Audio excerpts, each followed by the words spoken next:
Formas de pensamiento proyectadas, ah, formas proyectadas por pensamiento. La idea de una relación recíproca entre el mundo subjetivo de los pensamientos y el mundo real de los eventos y objetos objetivos es tan antigua como la filosofía misma. Se puede ver operando en todas las formas de magia y ritual y es la base de muchas metáforas artísticas y literarias. A lo largo de la historia, la creencia de que los eventos y los objetos pueden ser tan efímeros como los pensamientos, mientras que los pensamientos ocasionalmente pueden convertirse en realidades concretas y objetivas.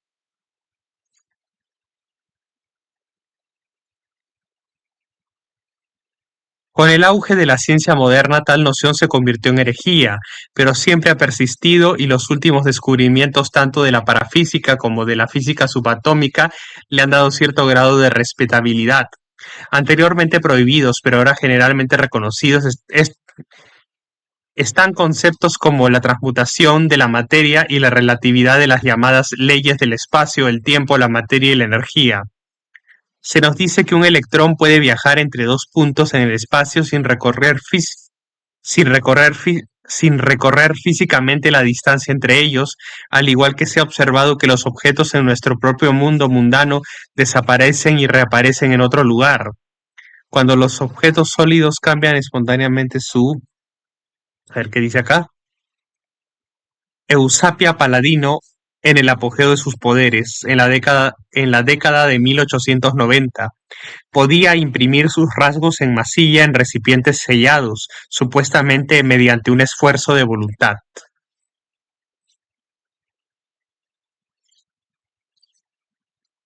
Cuando los objetos sólidos cambian espontáneamente su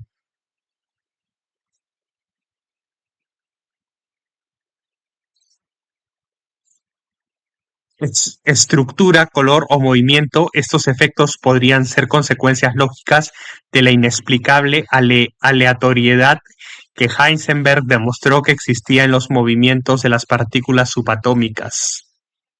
En el mundo de la física de partículas, cualquier cosa concebible puede suceder y nuestra evidencia sugiere que lo mismo es cierto en el mundo de los objetos físicos.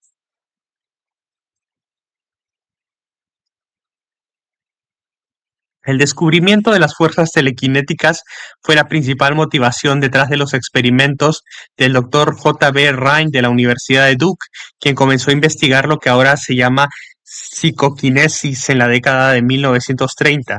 La psicoquinesis o PK es el enigmático proceso descrito más popularmente como mente sobre materia, y en 1945 el Dr. Rhine anunció que tenía evidencia concluyente de los efectos de la PK al influir en la forma en que caen los dados.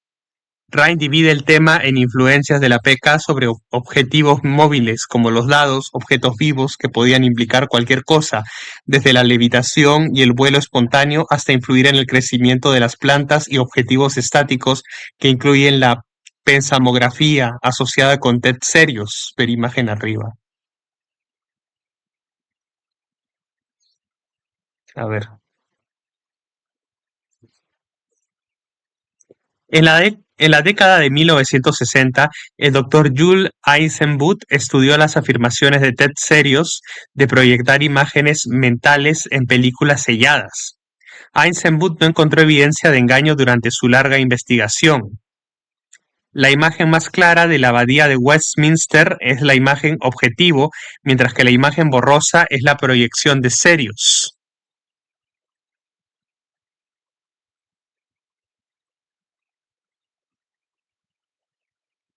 La proyección de una imagen sobre una película sellada, aparentemente mediante PK o algún otro medio misterioso, da resultados que son más accesibles al análisis. Es interesante notar que con serios y el pequeño número de otros que pueden repetir este efecto, sus imágenes son superadas en número por las imágenes salvajes o la interrupción completa de los procesos ópticos normales, sobreexponiendo la película. La capacidad de afectar consciente o inconscientemente la película sin exponer puede estar más extendida de lo que la mayoría de la gente cree, a juzgar por la cantidad de relatos que podemos encontrar de imágenes salvajes que aparecen en fotografías tomadas por personas comunes.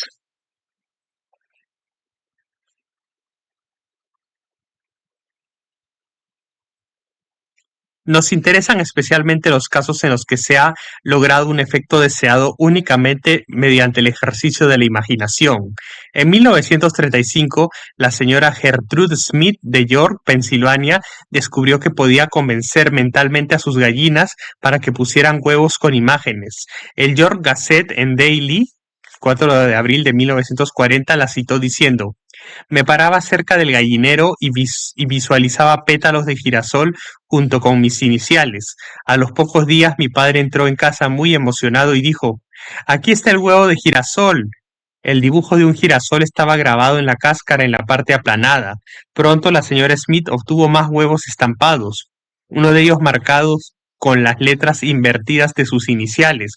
Cuando abrí uno, el diseño apareció en relieve en la superficie interior de la cáscara. Una edición posterior de la Gazette and Daily testificó la autenticidad de los huevos estampados y se refirió a una declaración jurada de otros testigos.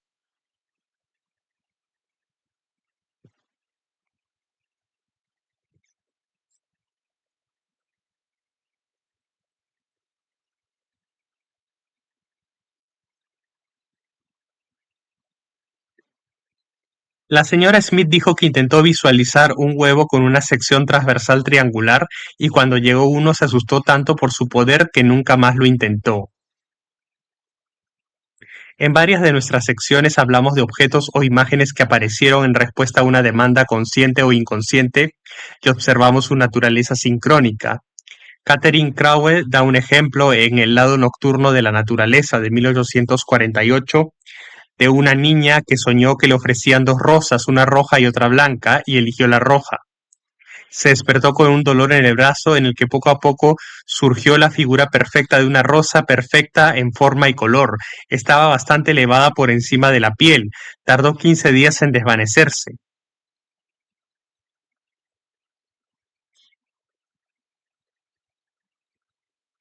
El caso de la señora L. Forbes de Thornton Heath, cerca de Londres, fue citado a menudo por el doctor Nandor Fodor para apoyar su opinión de que los poltergeist son fenómenos psicológicos genuinos o, como él mismo lo expresó, haces de represiones proyectadas. Tras la pista del Poltergeist, 1958, una noche de 1938, la señora Forbes soñó que su padre fallecido y su esposo la jalaban en dos direcciones. Su padre entonces dibujó una cruz en su pecho izquierdo con un dedo. Por la mañana, la señora Forbes descubrió en ese lugar una marca inflamada. Un examen médico reveló un cáncer previamente insospechado en esa posición, lo que requirió una operación.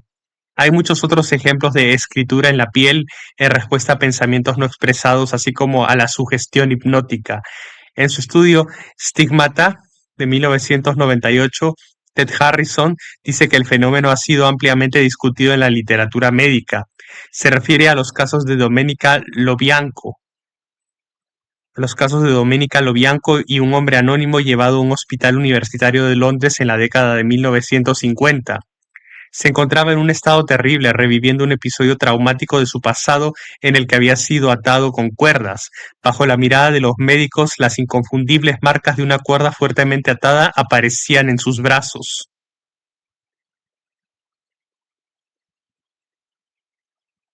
A esto añadiríamos la notable historia de la campesina rumana Eleonore Sugun, en la foto de la página opuesta. En 1923, cuando tenía unos 11 años, se convirtió en el foco de actividad poltergeist. Pequeños objetos a su alrededor se movían, aparentemente por cuenta propia, y aparecían marcas parecidas a mordeduras en la piel de su cara y brazos. Existen muchos relatos impecables de estos fenómenos, bien observados en la literatura. Harry Price, quien llevó a Eleanor a Inglaterra para estudiarla en 1926,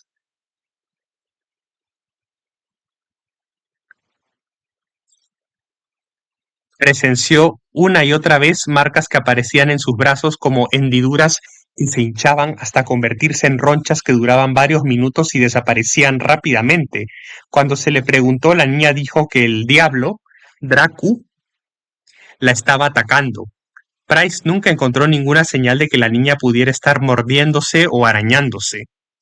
Price encargó un informe independiente sobre Eleanor a un tal capitán Seton Carr de la FRGS, que, que ofrece el siguiente relato de cómo comenzó todo.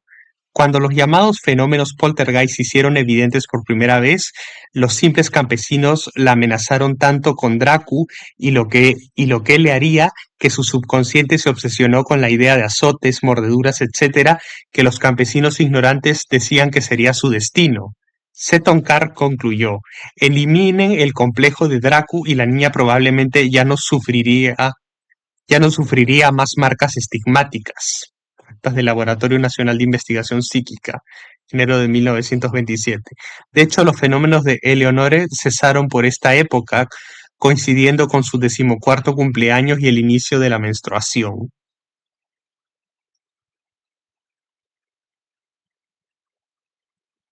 En letrada sobre dermografía, en la segunda edición de Encyclopedia of Occultism and Parapsychology de 1984, la editora Leslie Shepard se refiere a la hipersensibilidad de la piel en algunos pacientes histéricos, de modo que el más mínimo roce dejaría una marca.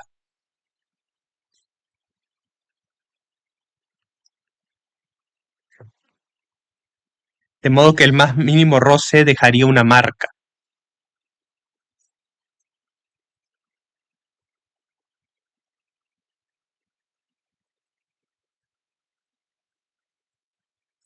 Incluso él admite que esta teoría no explica el notable poder pictográfico de una chica al servicio de un tal Louis Purtis de Nueva Inglaterra en la década de 1860. Parece haber sido un bloc de dibujo viviente con todo tipo de imágenes y palabras que aparecían en su piel mientras realizaba su trabajo diario. En un relato bien documentado publicado en Modern American Spiritualism de 1870 de Matt Hartings, unas líneas rojas en un brazo formaban una imagen distintiva y bellamente representada de un hombre arrodillado con la cabeza lanuda y rasgos de tinte africano, una cadena alrededor de su cintura que terminaba en dos bolas que se encajaban ingeniosamente en las venas. Encima estaban escritas con gran precisión las palabras "un pobre viejo esclavo". Aún más notable es que se reconociera que la niña era casi analfabeta. Parece probable entonces que por medios desconocidos hubiera reproducido algo que había visto alguna vez. El carácter caprichoso y a veces siniestro de la proyección PK queda indicado por una serie de disturbios que ocurrieron en la casa del doctor E. Phelps, un ministro presbiteriano de Stratford,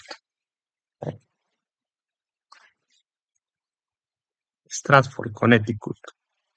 A ver, aquí está Eleonor Sugun. En 1927, la rumana Eleonor Sugun, una niña poltergeist de 14 años, fue llevada a Londres y Alemania para ser estudiada por diversos grupos de parapsicólogos.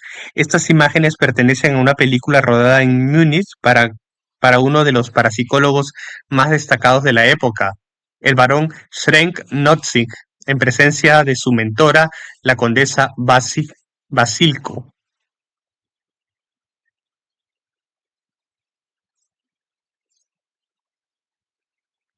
En presencia de su mentora, la condesa Basilko, Eleonor es examinada y luego muestra las distintas marcas que aparecen en sus brazos, pecho, cuello y mejillas.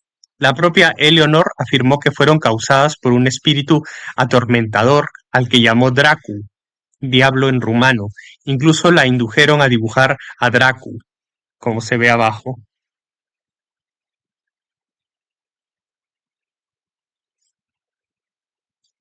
Bueno, Stanford, Connecticut, en marzo de 1850.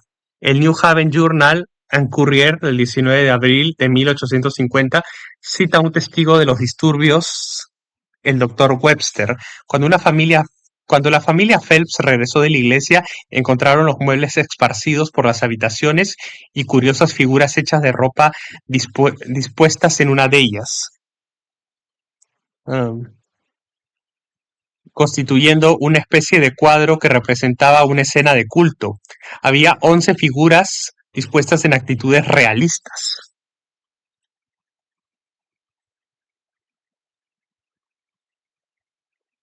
Todas menos una eran figuras femeninas. Todas estaban en postura de extrema devoción, algunas con la frente casi tocando el suelo, otras arrodilladas por la habitación con Biblias abiertas ante ellas, lo que indicaba diferentes pasajes que sancionaban los fenómenos que estaban ocurriendo. En el centro del grupo había una figura suspendida como si volara por el aire. Otras figuras fueron posteriormente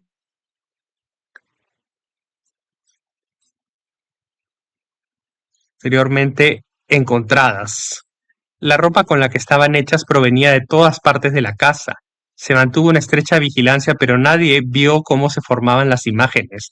Una figura hecha con el vestido de la señora Phelps parecía tan convincente que su hijo pequeño se sintió impulsado a decir, quieto, mamá está que su hijo pequeño se sintió impulsado a decir, quieto, mamá está rezando. Un buen relato de esto, extraído de los propios registros del Dr. Phelps, se puede encontrar en Espiritualismo moderno, sus hechos y fanatismos, de 1855, de E. W. Capron. Por extraño que sea este episodio, no es único. En Poltergeist over England, de 1945, Harry Price cita de un panfleto de 1695 una historia sobre figuras de ropa similares durante apariciones en Ringcroft, Galloway. Durante una aparición en Ringcroft, Galloway. Los numerosos informes de Mentes sobre materia, tanto en la mitología como en la experiencia diaria, sugieren que el único límite puede ser la propia imaginación humana.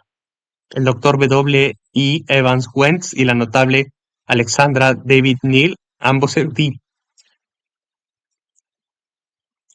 eruditos y exploradores del Tíbet de gran credibilidad, hablaron del poder del rito Dup-Tap, mediante el cual los adeptos tibetanos materializan una aparición humana llamada tulpa. Este poder es reivindicado por muchos tipos de ocultistas y magos. David Neal intentó manifestar un tulpa propio, utilizando los ejercicios prescritos de meditación y visualización. Como lo logró se cuenta en el capítulo 8 de su obra Magia y Misterio en el Tíbet, de 1931. No se trataba de una fantasía subjetiva, ya que la pequeña figura monástica que soñó fue vista en muchas ocasiones por otros. Cuenta cómo el tulpa se le escapó de control, actuando de forma independiente y volviéndose cada vez más aburrido. Reflejando sus miedos, los rasgos plácidos del tulpa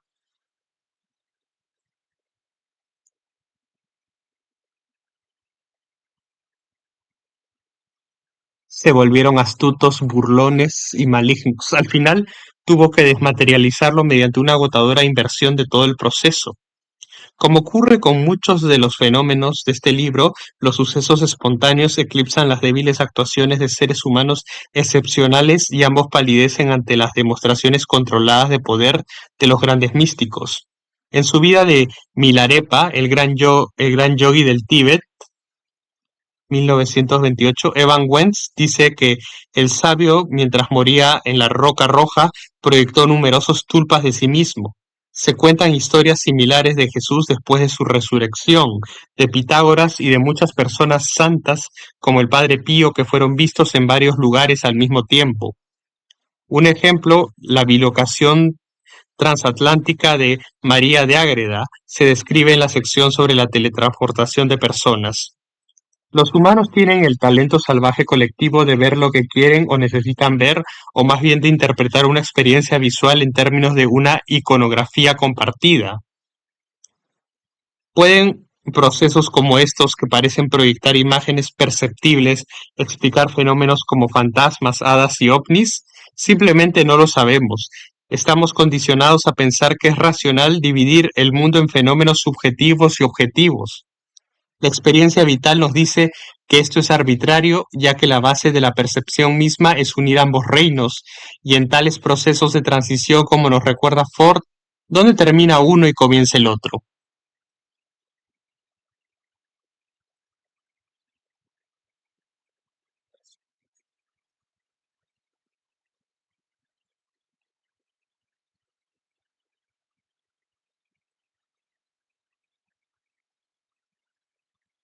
Estigmatía. Marcas y estigmas extraños parecen aparecer en el cuerpo de cualquier persona, pero cuando esa persona es un católico intensamente religioso y las marcas parecen reproducir las heridas de clavos y lanzas que se cree que le infligieron a Jesús en su crucifixión, se llaman estigmas, y la persona que los muestra generalmente se considera un santo. El estigmata más antiguo registrado fue San Francisco de Asís, quien recibió sus marcas durante una visión extática en septiembre de 1224, 2 años antes de su muerte, aunque la noción de estigmas parece implícita en las palabras de San Pablo. Llevo en mi cuerpo las marcas del Señor Jesús. Galatas 6:17.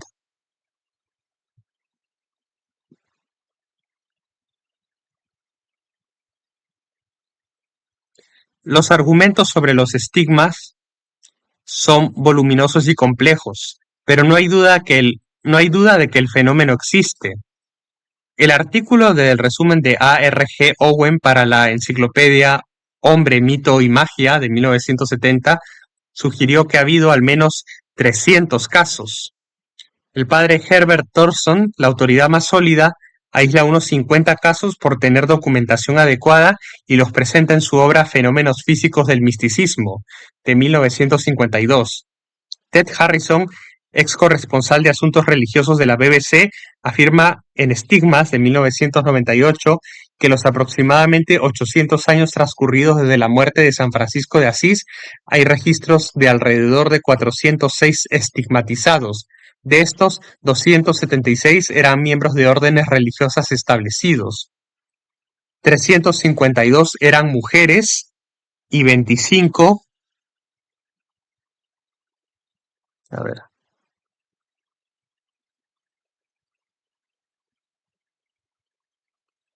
ver, ¿qué dice la imagen?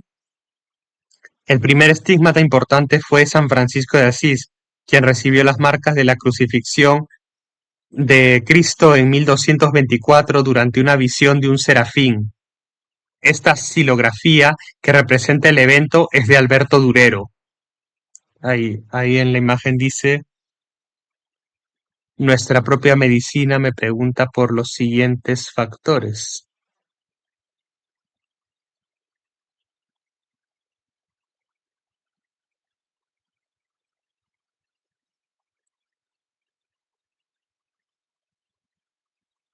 Y 25 estuvieron vivos en los últimos 20 años. Si bien la experiencia de San Francisco creó el estereotipo para todas las manifestaciones posteriores, las heridas en sus manos eran extremas y en gran medida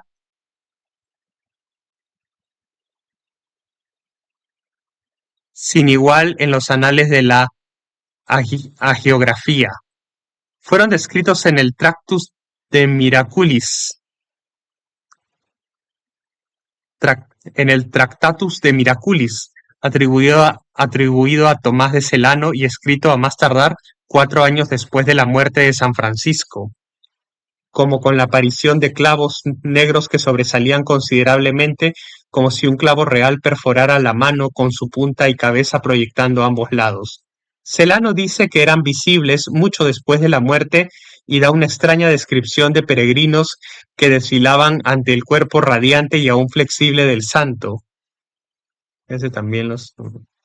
Serrano describe entonces un detalle extraordinario: las marcas no eran solo las huellas de los clavos, sino los propios clavos formados a partir de su carne y conservando la negrura del hierro maravillosamente forjado por el poder de Dios.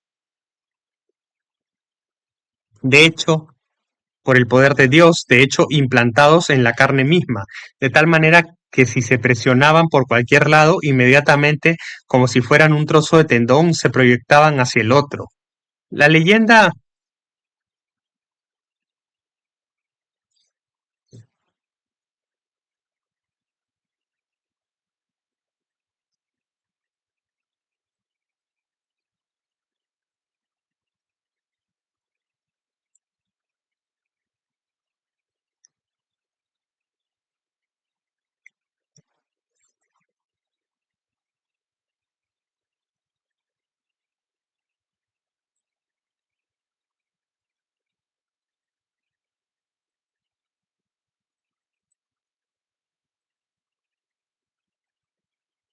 La leyenda menor de San Buenaventura, anterior a 1274, da más detalles sobre los puntos salientes, diciendo que estaban remachados y proyectados tanto que las plantas de los pies apenas podían apoyarse en el suelo. Nos inclinaríamos a dudar de este fenómeno si no conociéramos también las formaciones duras, negras y parecidas a clavos de Domenica Lazzari, aunque éstas no se proyectaban tan lejos. Esto podría implicar procesos psicógenos, similares al fenómeno menos conocido de la señal divina del desposorio, un anillo de bodas alrededor del dedo correspondiente. El efecto aquí obviamente se relaciona con el estatus del hombre o la mujer devotos como esposa de Cristo y se manifiesta de diversas maneras como una línea roja intensa que rodea el dedo, una cresta gruesa en la piel o una depresión completamente alrededor como si estuviera hecha por un anillo invisible. Este es solo uno de los muchos fenómenos extraños asociados con los estigmas. En 1837, los Annali Universali di Medicina, volumen 84, publicaron un estudio del Dr. Dei Cloche sobre una niña, Domenica Lazzari, que había desarrollado un grado asombroso de hiperestesia después de un shock traumático. Todos sus sentidos estaban agudizados todos sus sentidos estaban agudizados por lo que sufría un dolor constante, la deslumbraban las luces y la ensordecían los sonidos. Durante el resto de su vida no ingirió ningún alimento y permaneció postrada en cama hasta su muerte en 1848. El año en que apareció su artículo, el doctor Cloge, el año en que En el año en que apareció su artículo, el doctor Cloge volvió a visitar a Domenica y descubrió que había desarrollado estigmas, vio heridas en sus manos, pies, costado y una hilera de punciones en la frente. Sus manos estaban fuertemente entrelazadas todo el tiempo. Bueno, vamos a ver qué dice la imagen. El padre Pío Forgione, 1887 a 1968, es probablemente el estigmata moderno más famoso, ya que lleva las marcas desde que tuvo una intensa experiencia con Cristo en septiembre de 1918. Se le atribuyen milagros de bilocación, levitación y sanación, y fue beatificado por el Papa Juan Pablo II el 2 de mayo de 1999.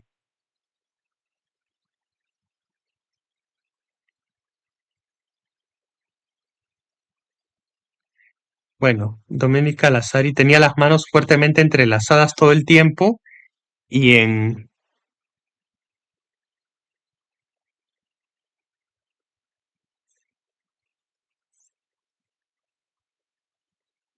los dorsos vio entre los dedos corazón y anular un bulto negro y abovedado, perfectamente circular, como una uña ennegrecida aproximadamente 2,5 centímetros de diámetro. Las palmas presentaban profundas incisiones en los lugares correspondientes, de las que manaba abundante sangre.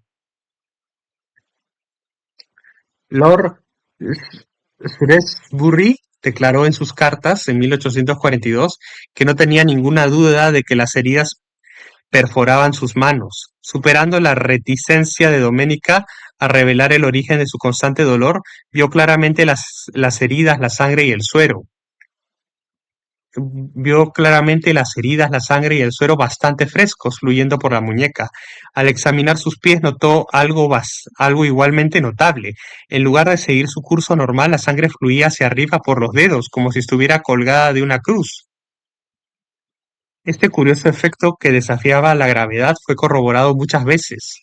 El viaje a Francia e Italia, 1849, de T. W. Alice registraba la visita del autor a Domenica con dos amigos. Uno de ellos, J. H. Vine, escribió: el doctor ha visto sus pies cientos de veces que están marcados como las manos, pero la sangre sube hacia los dedos de los pies, al igual, al igual que hasta la punta de la nariz, como vimos. Como muchos otros estigmatizados, Domenica sangraba todos los viernes, el día en que se creía que Cristo fue ejecutado, y en los 11 años que llevó sus estigmas nunca hubo ningún indicio de engaño. Al contrario, todos los que la visitaban se llevaban la impresión de un gran sufrimiento. Su hipersensibilidad continuó y Lord Shrewsbury vio una vez su rostro cubierto de sangre que fluía de las punciones en su frente, como de una corona invisible de espinas. Escribió que nunca le lavaban la cara porque no soportaba las sensaciones del agua y la limpieza y que la sangre parecía desaparecer por sí sola. Los registros de muchos estigmatizados famosos discrepan con la opinión de D. H. Rawcliffe, Psychology of the Occult, 1952, de que los únicos estigmatas verdaderos son los que él llama alucinaciones topálgicas, es decir, dolor localizado sin lesiones visibles, y que todo lo demás es una mezcla de impostura, credulidad y delirio o automutilación intencionada durante ataques histeroepilépticos seguidos de amnesia. Los impecables relatos de los sufrimientos de Santa Teresa de Ávila de 1515-1582 o el recientemente canonizado Padre Pío mm, y otros estigmatizados no muestran síntomas evidentes de histeria, pero ilustran claramente que las llamadas neurosis de sugestión no son incompatibles con vidas de la más profunda santidad. Además, el Padre Thurston ha demostrado que, como,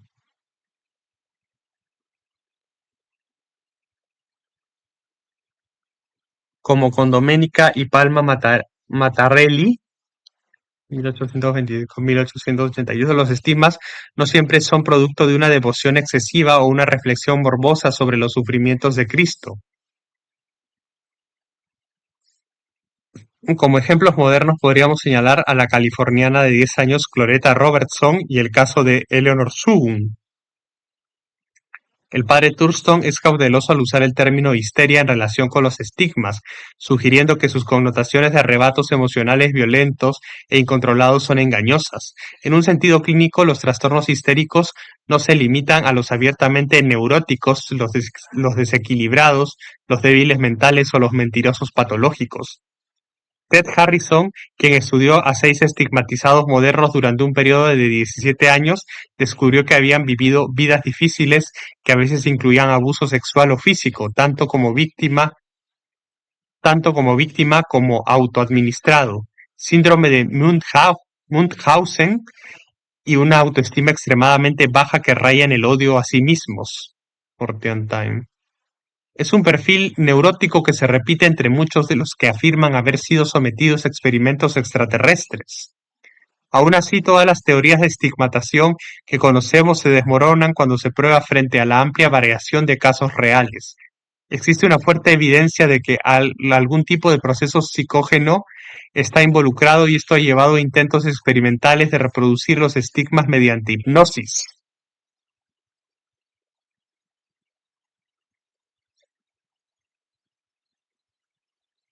Por ejemplo, en 1933 el doctor Alfred Leckler publicó Das Rätsel von Konigsreut, en el que se aventuró a explicar los estigmas de Teresa Neumann, 1898 a 1962, con referencia a sus propios experimentos con una joven austríaca.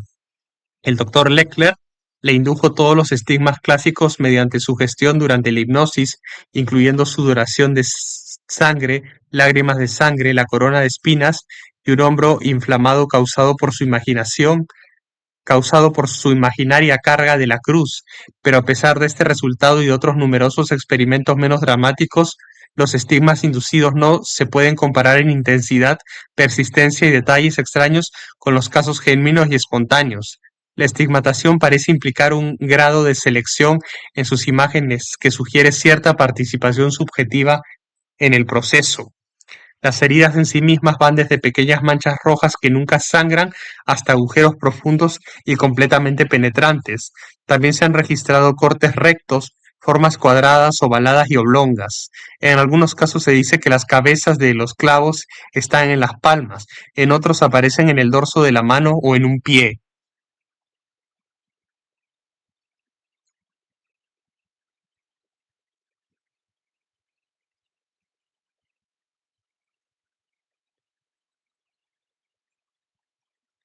Se han encontrado heridas de lanza en los lados derecho e izquierdo y también se han encontrado heridas de lanza en los lados derecho e izquierdo y también adoptan diferentes formas, desde cortes profundos y agujeros hasta la cicatriz en forma de cruz que sangraba por sus bordes en el lado izquierdo del Padre Pío. El papel de la sugestión es claro en algunos casos.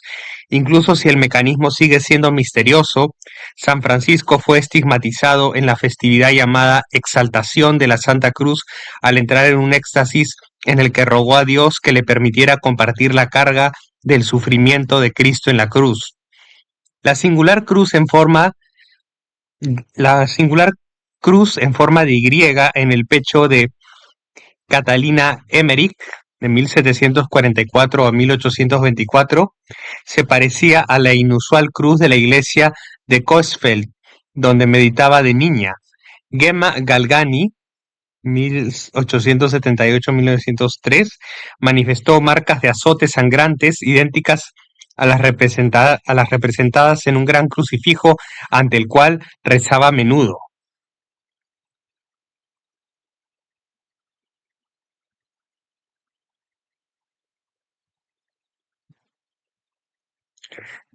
A ver, la imagen. 19 días, a ver, la imagen. 19 días antes de la Pascua de 1972, Cloretta Robertson, de Oakland, California, fue la primera persona negra y la primera no católica estigmatizada. Los médicos descubrieron que la sangre aparecía a través de su piel durante unos minutos varias veces al día. Cesó ese Viernes Santo y nunca reapareció. A ver.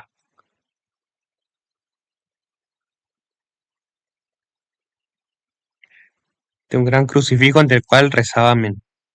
Ted Harrison filmó este proceso de impresión o algo muy parecido para un documental de televisión. Involucraba a la estigmatizada italiana moderna Domenica Lobianco, en cuyos brazos aparecían cada Viernes Santo marcas rojas en relieve en formas de rosario y cruz.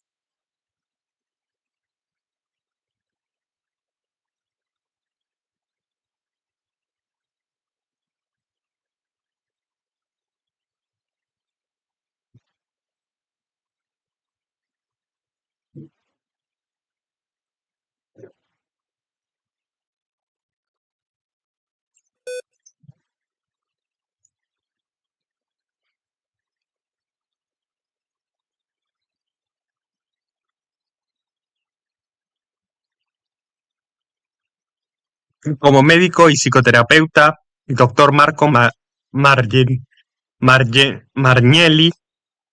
la hipnotizó y la convenció de que era el momento señalado para que aparecieran sus estigmas. Harrison informó, en condiciones de laboratorio y durante un periodo de 1 hora, durante el cual fue monitoreada de cerca y filmada, las imágenes religiosas en su brazo reaparecieron. Sugerimos que este misterioso proceso está relacionado con otros fenómenos en este libro y puede ser simplemente una manifestación diferente de la misma fuerza.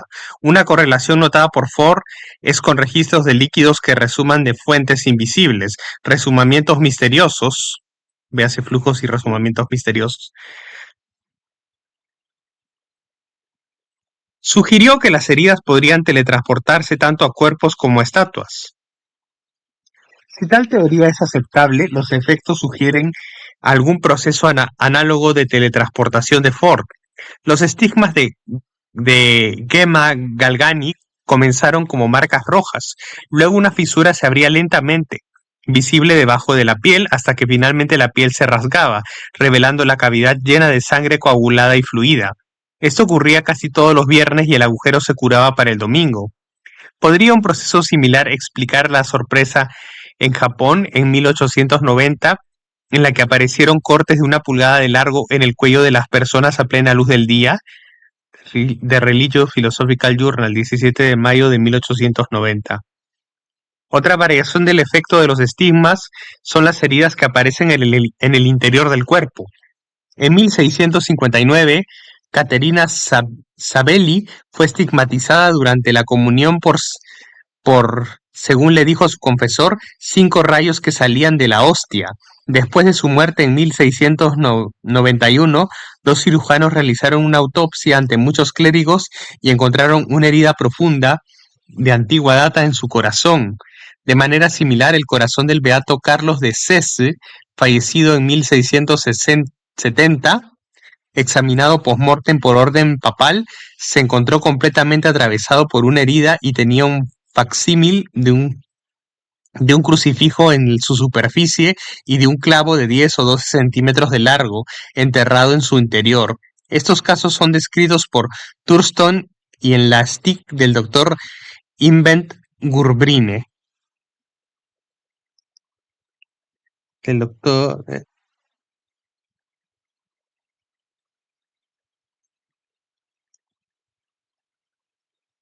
de STIC.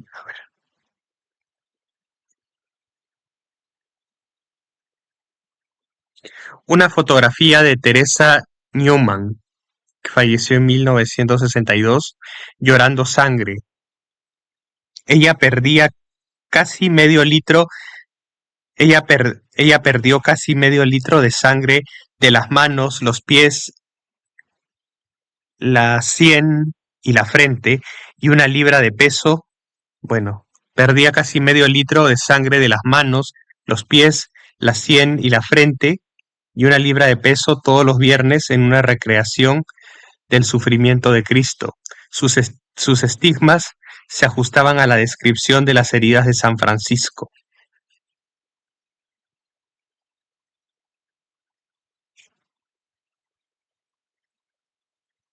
Des- de estigmatación de 1894, ese era el libro, que cita declaraciones juradas firmadas por los médicos y cirujanos involucrados. La pureza de estos casos más antiguos ha sido reemplazada en instancias más recientes por una especie de polinización cruzada con categorías fenomenológicamente similares de experiencia mística. En ninguna parte es esto más dramático que en el caso de Giorgio Bongiovanni, quien fue estigmatizado durante una peregrinación a Fátima en 1989 con profundas heridas en forma de cruz en sus manos, pies, sien y frente. Un pequeño pero significativo número de estigmatizados modernos ahora comparten con Bongiovanni las heridas en forma de cruz muy visibles en sus frentes, incluyendo al hereje palmariano español Clemente Domínguez en la foto de enfrente, quien se autoproclamó Papa Gregorio Papa Gregorio XVII en 1978 y murió en marzo de 2002. Una mujer puertorriqueña, Ana Luz Hernández, estigmatizada mientras dormía el 21 de julio de 1990, mientras esperaba una cirugía de cáncer, y el argentino Emiliano Adén en la foto de arriba. A ver, ¿qué dice la foto de arriba?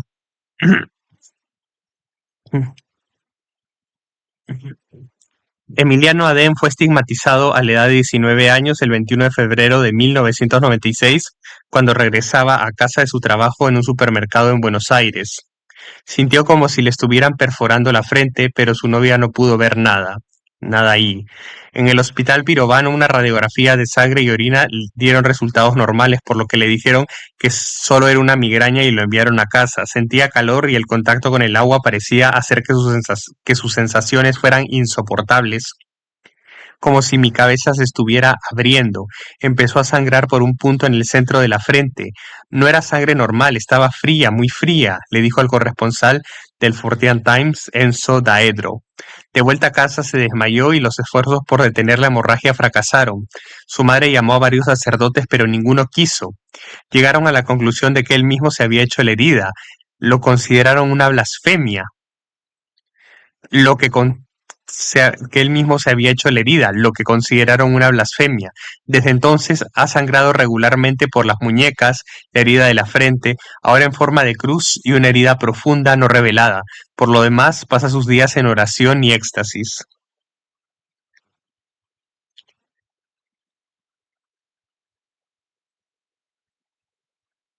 A ver, y acá abajo, el estigmatizado italiano y contactado por ovnis, Giorgio Bongiovanni. Bueno, Giorgio Bongiovanni había sido durante 11 años un protegido de Eugene Siragusa, el contactado ovni más famoso de Italia. Siragusa afirmó haber tenido contacto con seres espaciales durante casi 20 años y enseñó que los ángeles y extraterrestres eran sinónimos. A menudo se encuentra A menudo se encuentra a Bongiovanni en convenciones ovni, describiendo sus visiones de Jesús y María llegando y descendiendo de ovnis acompañados de seres luminosos, quienes, dice, son responsables de algunos círculos en las cosechas. Según George Winfield, que lo entrevistó para el Serialogist, Serialogist, Serialogist en 1995, Bongiovanni también afirma ser la reencarnación de,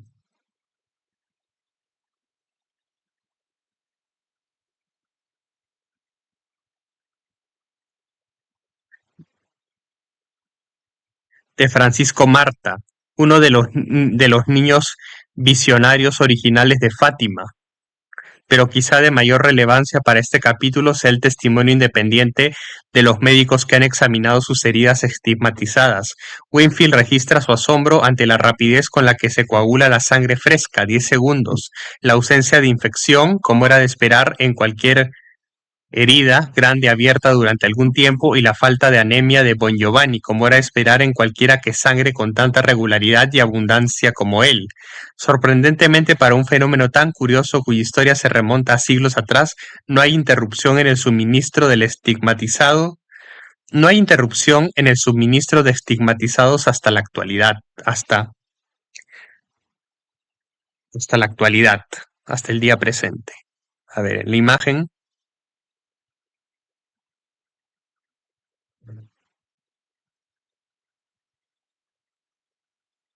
El hereje español Clemente Domínguez, quien se autoproclamó Papa Gregorio XVII en 1978.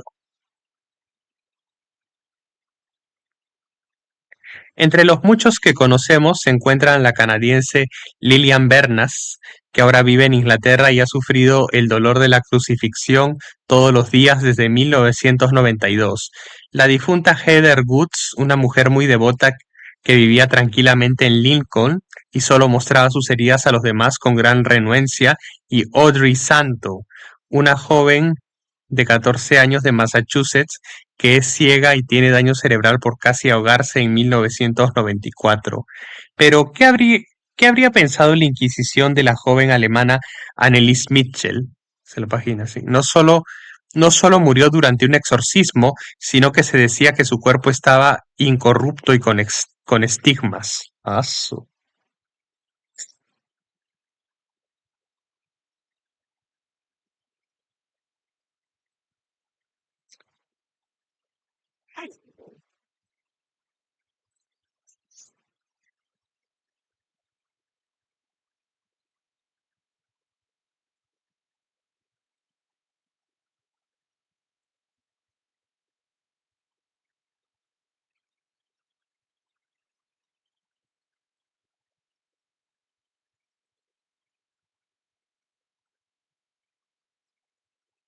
A ver, los incorruptibles. Un historiador francés contó una vez que la verdadera religión de la Edad Media era el culto a las reliquias. Ahora examinamos un tema que se extiende más allá de la definición habitual de reliquia como una pieza conservada generalmente